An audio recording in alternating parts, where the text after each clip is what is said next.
Eu sunt Maria Mihaescu, zisă și Mița Biciclista, și acesta este portretul meu.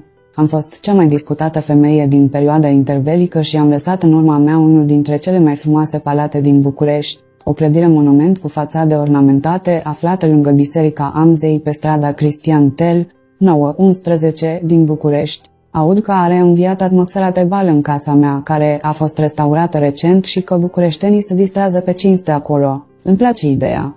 M-am născut într-o familie cu posibilități modeste în anul 1885 la Dițești, în Prahova. De vremea aceea, perspectivele unei femei sărace erau extrem de limitate, așa că am ajuns curtezană, dar nu una oarecare, ci cea mai sofisticată curtezană. Am ajuns cea mai modernă femeie a Bucureștiului și am stârnit atât de multe controverse încât nu se mai terminau discuțiile. Până și istoricii au început să-mi studieze viața. Să vă povestesc. Deși mama mea era spălătoreasă, a reușit să mă